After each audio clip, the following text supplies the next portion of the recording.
Abang saja nak beritahu, waktu abang bercerita tadi, sekarang dah senyap tau. Ada orang menangis dekat tingkap. Sekarang abang ubah kedudukan bercerita, bukan kat tingkap, dia dekat tempat lain. Tapi dengar dekat tingkap ada orang menangis. Dan iyalah, nak buat macam mana kan. Dia slow je suara nak cerita pasal ni. Okay, bye. Assalamualaikum, salam sejahtera dan selamat kembali semula ke channel Abang. Terima kasih sangat-sangat sudi nak dengarkan cerita yang Abang nak sampaikan hari ini.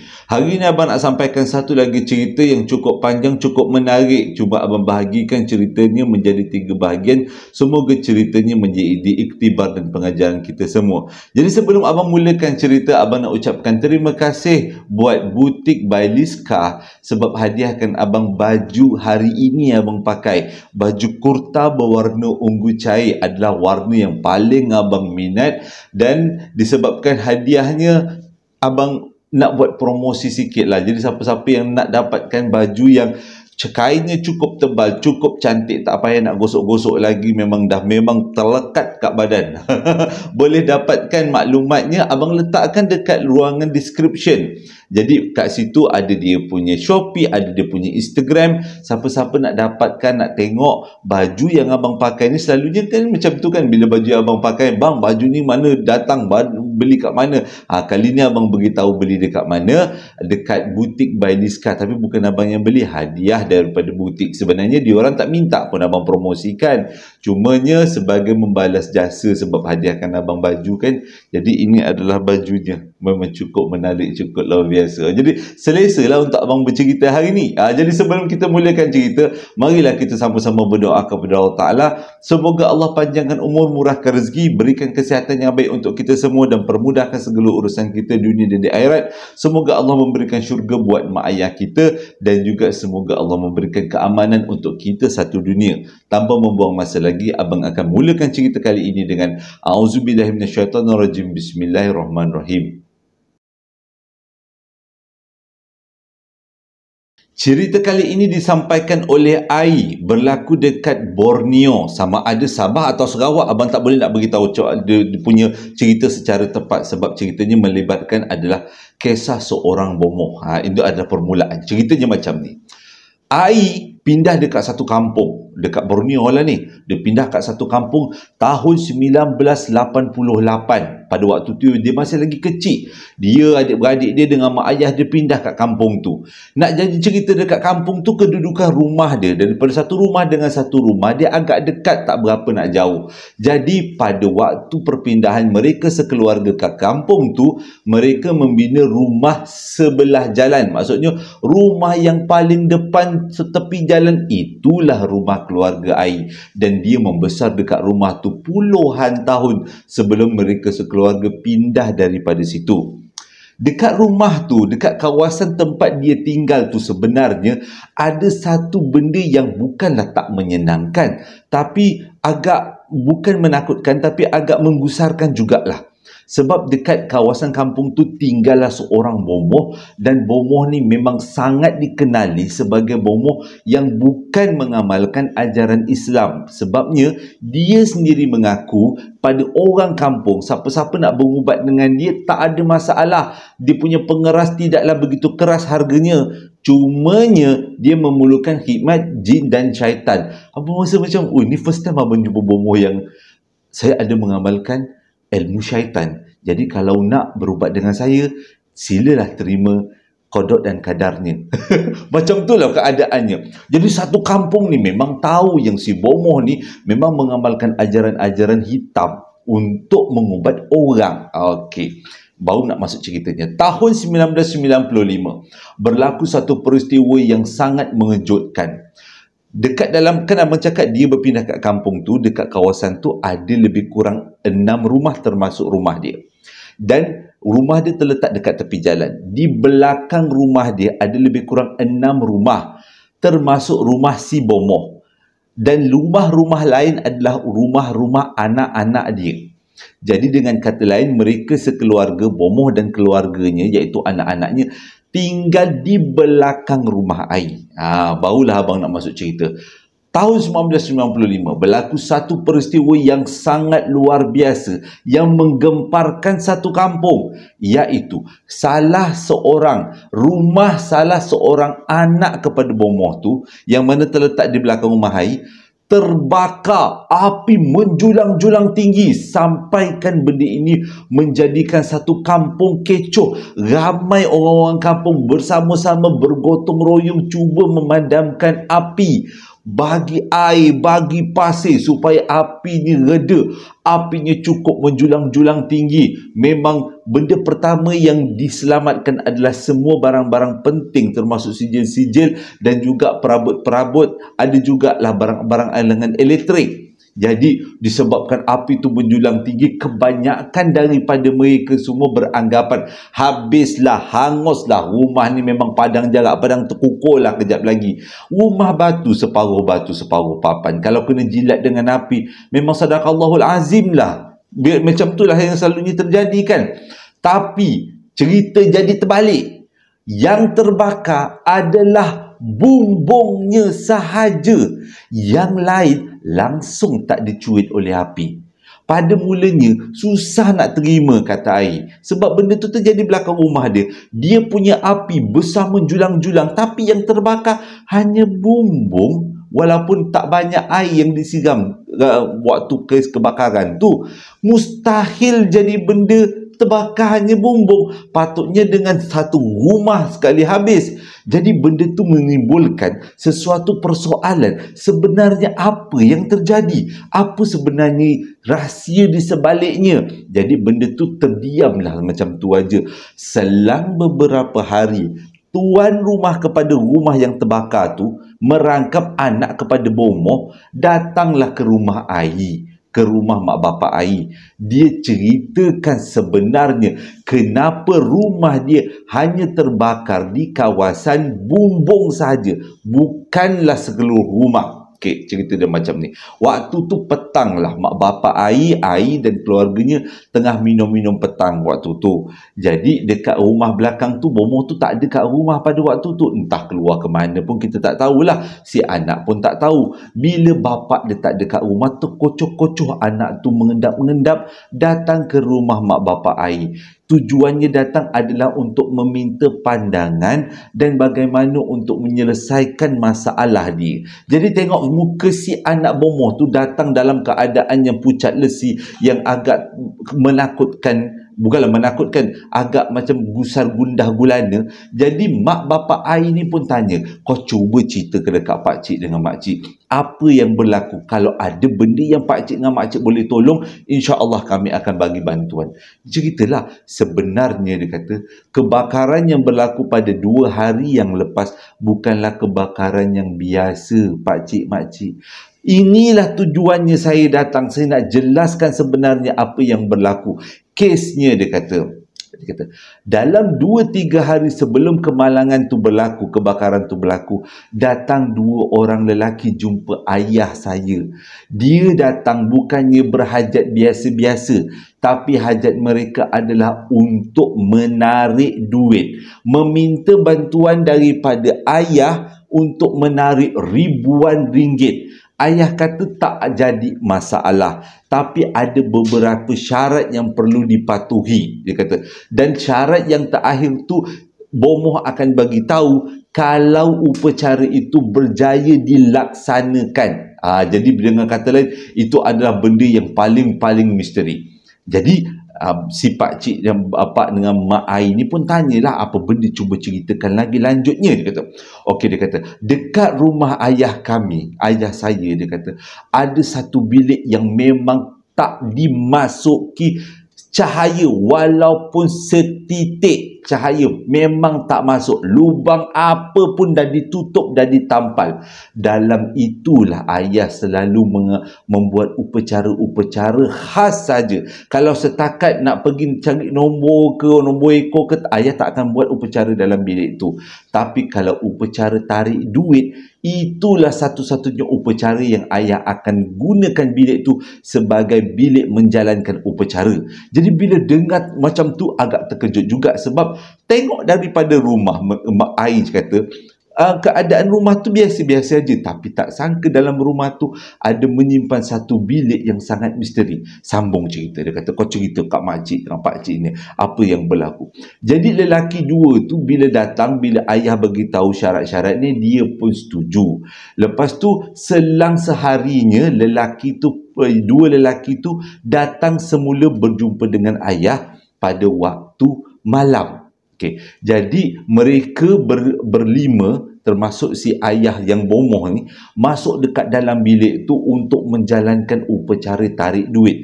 Saya ni makcik, bukanlah daripada kecil sampailah ke besar, saya tengok bapa saya menjalankan upacara tarik duit. Tapi tak tahulah kenapa pada waktu tu, walaupun saya dah beranak penak pada waktu tu, dah ada suami, yang cerita ni perempuan anak bomoh tu. Dia kata, tapi entahlah waktu tu saya macam terasa nak tahu apa sebenarnya upacara yang dikatakan upacara tarik duit tu.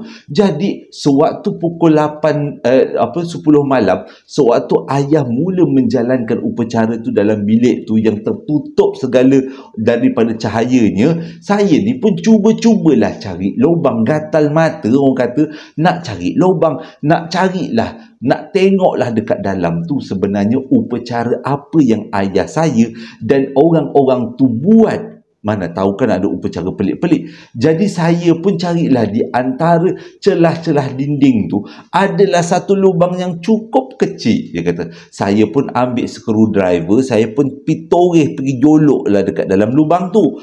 Tak tahulah rupanya apa yang saya buat ni menjadikan upacara tu terbatal. Sebabnya sewaktu saya congkel pakai screwdriver dan dapatlah nampak lubang tu. Daripada lubang tu, pakcik nak tahu apa yang saya nampak? Satu berbola cahaya berwarna merah yang berapi-api ada dalam bilik tu. Bila saya nampak, seluruh badan saya menggigil, cik. Dia kata, lepas tu apa yang jadi seterusnya? Saya pun lari ke rumah saya. Sebab rumah dia tak jauh daripada ayah dia kan. Saya pun dalam keadaan berdebar-debar tu, saya lari ke rumah ayah saya. Saya nyorok dekat dalam rumah. Tiba-tiba dengar ayah saya memekik. Ayah saya kata, batal upacara ni. Ada yang mengintai kita. Cahaya dah masuk daripada luar. Cahaya lampu lah kan. Jadi lepas tu saya pun dalam keadaan terkejut. Tiba-tiba saya nampak berbola api keluar daripada rumah ayah. Saya nampak daripada tingkap, dan berbola api tu terus naik dekat atas bumbung rumah saya. Itu yang bumbung rumah saya terbakar. Bila dengar cerita macam tu, tenganga orang tua tu berdua, mak bapak si Ai ni. Pada waktu tu Ai pun dengar cerita yang sama. Ai pun ada dekat tempat kejadian. Dia dengar anak bomoh tu cerita.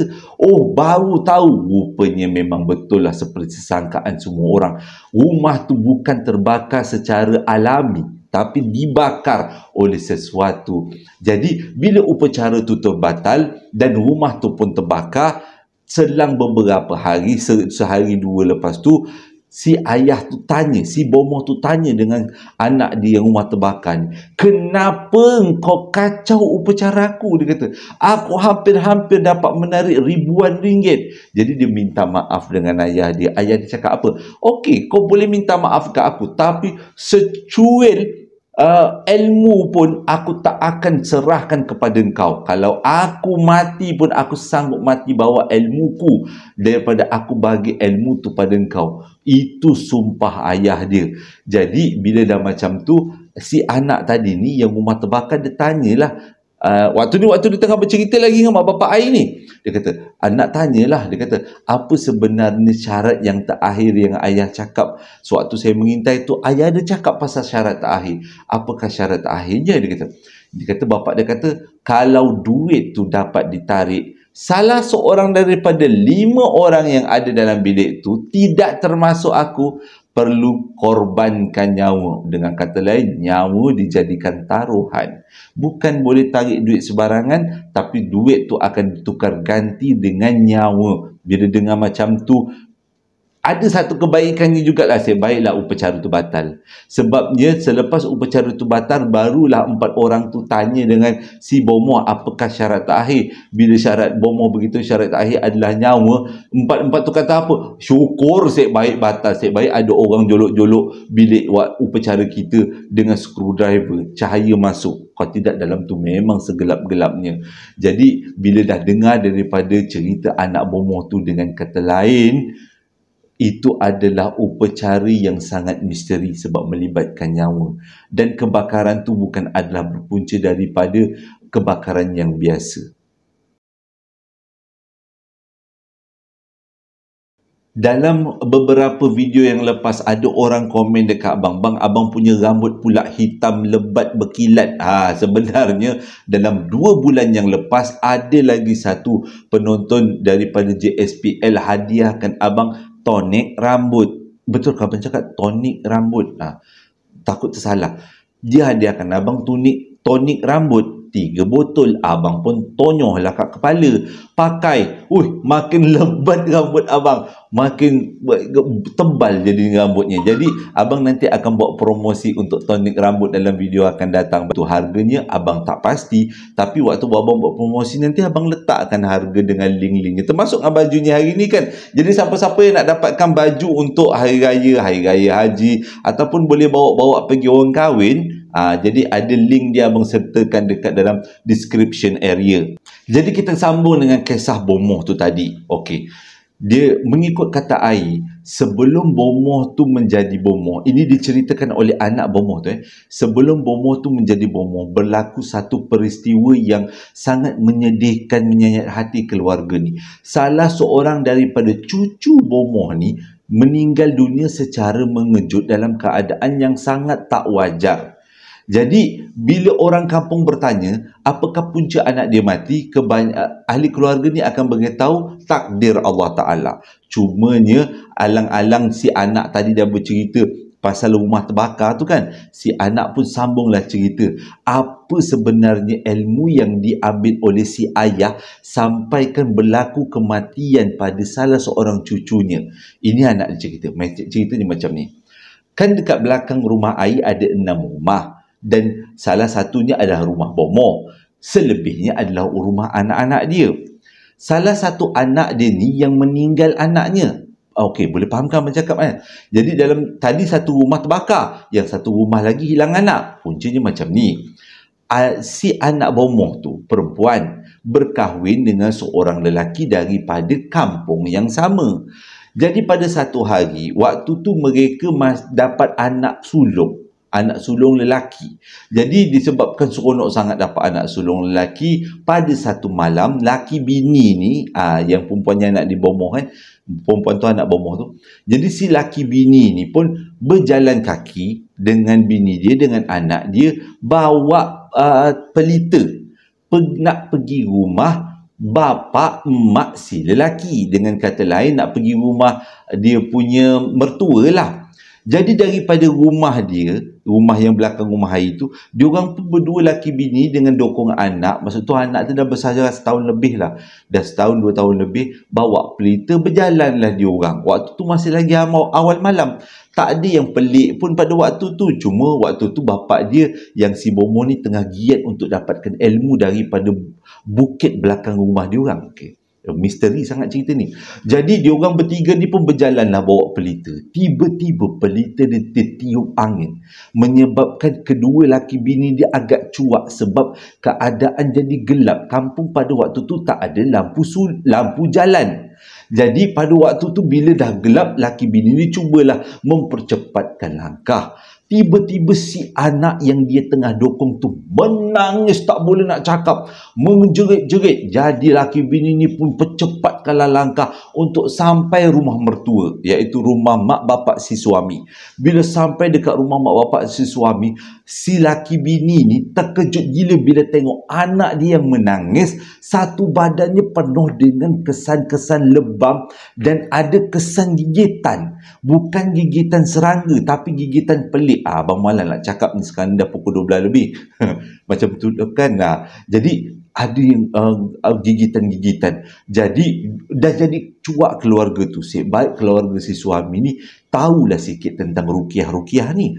Jadi dibacalah apa-apa yang patut. Anak yang tadinya menangis senyaplah, tidurlah dia, berehat. Habis urusan dekat rumah mak bapak mertua, mereka berdua laki bini bawa anak dokong dengan nyalakan pelita semula balik ke rumah diorang. Tak jauh pun rumah dia dengan rumah mertua dia, memang tak jauh.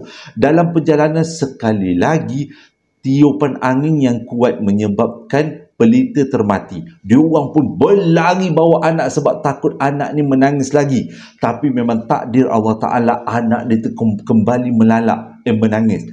Jadi sampai dekat rumah menangis lagi. Tapi si suami isteri ni cubalah pujuk, bagilah susu. Akhirnya anak dia pun tidur. Kepenatan agaknya menangis tidur. Dan tidur. Bila besok paginya terkejut satu keluarga ni sebab si anak ni meninggal dunia. Dan kesan lebam-lebam di badan makin teruk, makin banyak. Jadi menangislah, sedihlah suami isteri ni dengan apa yang terjadi pada anak dia. Jadi si anak bomoh ni menyalahkan si ayah. Sebab mungkin dia cakap macam ni, sebab ayah lah nak ilmu yang bukan-bukan, cucu ayah menjadi korban. Tapi nasi dah jadi bubur. Pada waktu tu katanya bomoh tu dah pun berjaya mendapatkan ilmu yang diidam-idamkan, dan pada masa yang sama cucu dia meninggal. Tapi benda ni menjadi rahsia keluarga. Memang tak diceritakan kat mana-mana. Yang ceritakan dekat abang ni, si Ai ni pun, dia rasa waktu dia ceritakan kat abang, dia rasa takut nak ceritakan. Dia tak nak cerita dalam, serupa nak cakap, sebenarnya dia pun YouTuber juga. Tapi dia tak nak ceritakan cerita ni dalam cerita dia, dalam YouTube dia. Dia sampaikan, disuruh abang sampaikan. Jadi abang cuba sampaikan sebaiknya. Jadi kisah ni menjadi rahsia di kalangan ahli keluarga saja. Kalaulah tak dibocorkan kepada orang lain, memang orang tak tahu. Walaupun bomoh tu rasa kecewa sebab disebabkan ilmu yang dia cuba tuntut, cucu dia menjadi korban. Tapi nak buat macam mana? Nasi dah jadi bubur. Teruskan ajalah kehidupan. Kisah bomoh ni memang sangat terkenal dekat kampung tu, dekat kawasan Borneo tu. Dan ramai orang dapatkan hikmat dia, terutama orang-orang penting. Abang tak boleh nak hurai orang penting tu, bahaya. Jadi, tapi semua orang tahu syarat-syarat yang bomoh tu letakkan selalunya berat-berat dan melibatkan kesihatan dan nyawa. Kena ada pengorbanannya. Dan semua orang tahu, dan bomoh tu sendiri bagi tahu, kalau nak berubat dengan aku ni mengamalkan ilmu hitam. Aku minta pertolongan daripada jin dan syaitan, bukan daripada Tuhan. Kalau kau sanggup berubat, okey, aku terima. Okey, cerita dia macam tu. Jadi mengikut cerita keluarganya, bomoh ni mendapatkan ilmu daripada satu bukit dekat kawasan tu. Bukit tu dikatakan antara bukit yang misteri dekat kawasan itu, dan banyak orang pernah dengar kawasan bukit tu adalah perkampungan makhluk alam sebelah. Dan kat situlah katanya bomoh tu menuntut ilmu, ilmu sakti-sakti ni, ilmu hitam ni. Jadi ceritanya, satu malam Ai dengan kawan-kawan dia memanglah aktiviti anak biasa, anak kampung. Bila malam aja masuk je isyak, diorang ramai-ramai suka melepak dekat depan rumah. Rumah Ai kan dekat depan jalan. Jadi diorang lepak depan rumah sambil-sambil main gitar, nyanyi ramai-ramai. Itu memang kita punya aktiviti anak-anak lahir tahun 80-an, 70-an macam itulah kan. Jadi abang selalu tak adalah abang join, tapi abang tahulah sebab abang kalau join abang kena sesah dengan mak abang pula nanti. Jadi ceritanya satu hari diorang pun melepak dekat tepi jalan. Bila melepak kat tepi jalan lebih kurang pukul 8 malam macam tu, tiba-tiba si bomoh ni datang daripada belakang rumah Ai lah. Dia datang sampai dekat Ai, dia cakap macam ni, "Pak cik bukan nak mengalang kau memekak-mekak dekat tepi jalan ni main gitar. Cumanya pak cik nak beritahu, pukul 10 malam, sebelum 10 malam pak cik nak korang semua balik rumah masing-masing." Jadi dia orang tanya, kenapa pakcik? Sebab pakcik bomoh tu baik sebenarnya, cuma dia amalan dia je lah. Kenapa pakcik? Macam ni, pukul 10.30 nak pukul 11 nanti, kawan-kawan pakcik daripada bukit depan ni akan datang melawat pakcik. Dan ada di antaranya adalah kadam-kadam pakcik. Dia kata, oh macam tu, diorang ni anak-anak remaja, masuk telinga kanan, keluar telinga kiri, memang tak singgah dekat kepala. Jadi diorang cakap, pakcik jangan risau, pukul 9:30 malam kita orang semua dah masuk rumah. Bila pakcik bomoh tu dengar budak-budak tu cakap macam tu, Ai dengan kawan-kawan cakap macam tu, jadi dia kata, okey, kalau macam tu tak ada masalah lah. Tapi ingat tahu, sebelum pukul 10 korang masuk rumah, takut nanti korang terserempak dengan kawan-kawan pakcik yang nak datang nanti. Jadi nanti takut korang pula yang terkencing-kencing demam 2-3 hari. Dia orang pun tak, jangan risau pakcik, kita orang akan relax, kita akan masuk rumah sebelum pukul 9:30 malam awal. Okey. Jadi bila pakcik tu dah balik ke rumah dia, yang kawan-kawan Ai dengan kawan-kawan ini berpandanganlah satu sama lain. Diorang berpakatlah. Diorang kata apa? Kita tak payah masuk. Kita duduk dekat depan ni, kita tengok tetamu apa yang datang. Jadi diorang pun bersepakat tak nak bergerak walaupun dah pukul 10:30 malam. Diorang tak main gitar untuk mengelakkan daripada pakcik bomoh tahu. Diorang duduk senyap-senyap depan rumah. Tengah-tengah pukul 10 malam tak ada jadi apa-apa berlaku. Tapi kejadian pelik berlaku pada pukul 10:30 malam. Pada waktu tu mula-mula angin bertiup sempoi-sempoi. Lepas tu angin bertiup kuat. Tiba-tiba diorang dengar daripada bukit ada macam gergasi-gergasi yang datang. Tapi tak nampak lah dengan mata. Cuma nampak pokok-pokok terselak. Waktu tu diorang dah bergigil-gigil lah ni. Dah tak tahu nak buat apa. Tapi tadi duduk berani sangat nak tengok kan. Jadi diorang pun kuatkan semangat. Sama-sama nak tengok apa yang berlaku. Daripada bukit depan rumah tu memang nampak seolah-olah berpuluh gergasi yang nolak-nolak pokok datang ke arah diorang. Dan tiba-tiba bila sampai dekat depan diorang, muncul anjing-anjing yang besar. Dan anjing-anjing tu dengan muka yang garang, gigi yang tajam, semuanya menyeringai pandang diorang. Dan ada di antara anjing-anjing tu menyalak dalam keadaan yang sayu. Pada waktu tu diorang dah tak boleh nak tahan lagi. Diorang semua berterabur lagi menyelamatkan diri. Sebab kalau silap hari bulan, anjing tu mesti gigit diorang. Dia kata anjing tu bukan kecil-kecil, anjing tu besar dan diorang melolong-lolong depan, betul-betul depan diorang. Walaupun waktu tu diorang lari cuba selamatkan diri, Alhamdulillah, dan diorang tak dikacau, tak diganggu, tak dikejar. Cuma dia agaknya makhluk tu nak nunjukkan diri. Baik dia muncul dalam keadaan anjing. Kalau dia muncul dalam keadaan yang lain, tak ke huru-hara. Tapi itu pun seram jugalah. Anjing ni bukan kecil-kecil, anjing besar. Sejak daripada tu, diorang memang tak berani. Pukul 10, baik pakcik bomoh tu nak jumpa tetamu ke, tetamu nak datang ke, diorang pukul 10 dah masuk rumah. Tak berani diorang.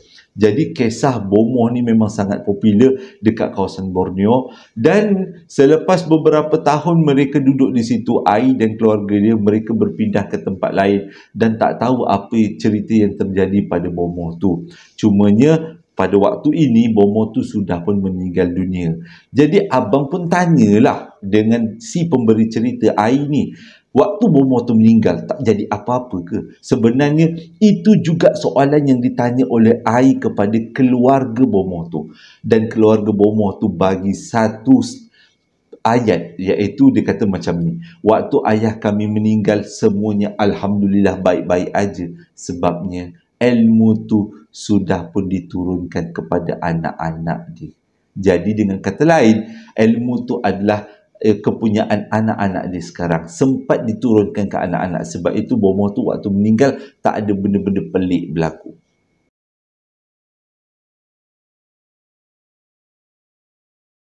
Terima kasih dengarkan cerita abang kali ini. Jadi sebelum abang tamatkan cerita, macam biasa abang nak ucapkan beberapa ucapan hari jadi untuk penonton-penonton JSPL. Ucapan hari jadi yang pertama abang ucapkan buat Ilianata yang hari jadinya jatuh pada 13 hari bulan 7.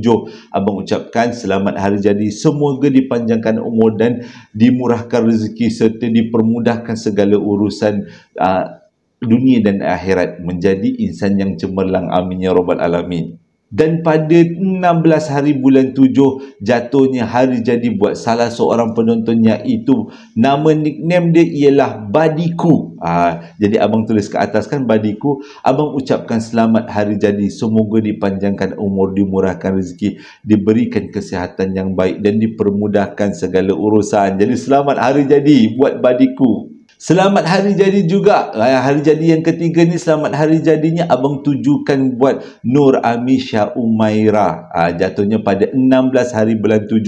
Pak Cik ucapkan Nur Amisha Umaira semoga menjadi insan yang sangat cemerlang di masa akan datang, dipanjangkan umur, dimurahkan rezeki, diberikan kejayaan dalam setiap urusan dan kerjayanya. Amin ya rabbal alamin. Dan ucapan ini adalah disampaikan oleh Ibunda Nur Amisha. Jadi berkat doa ibunda, anak pasti akan menjadi insan yang cemerlang. Selamat hari jadi yang keempat abang ucapkan buat Puan Eliza yang jatuh hari jadinya juga pada 16 hari bulan 7. Selamat hari jadi Puan. Semoga dipanjangkan umur, dimurahkan rezeki, diberikan kesihatan yang baik dan dipermudahkan segala urusan dunia dan di akhirat. Dan ucapan ini adalah disampaikan oleh anaknya. Memang menariklah anak beranak bagi sampaikan ucapan. Moga-moga jadi kenangan kan. Dan seterusnya adalah selamat menyambut ulang tahun perkahwinan buat Siti Hajar dan Alif Haikal yang jatuhnya pada 17 hari bulan 7. Cantik namanya punya tarikh dia. Dan ini adalah anniversary yang ketiga. Jadi dari pihak JSPN diucapkan semoga perkahwinan ini akan terus berkekaran hingga ke syurga dan diberikan kebahagiaan dalam bahtera perkahwinan, juga diberikan rezeki yang melimpah ruah. Amin ya rabbal alamin. Semoga berkasih sayang hingga ke syurga. Terima kasih sangat-sangat sudah dengarkan cerita yang abang sampaikan kali ini, dan terima kasih juga yang membeli sambal lara dan juga perapan sate. Moga-moga dapatlah merasa resepi daripada sambal abang, ciptaan kawan abang, kawan baik abang, dan juga perapan sate ciptaan mak ayah abang. Moga-mogalah kan dipanjang-panjangkan. Hingga berjumpa lagi dalam 2 hari akan datang. Assalamualaikum warahmatullahi wabarakatuh.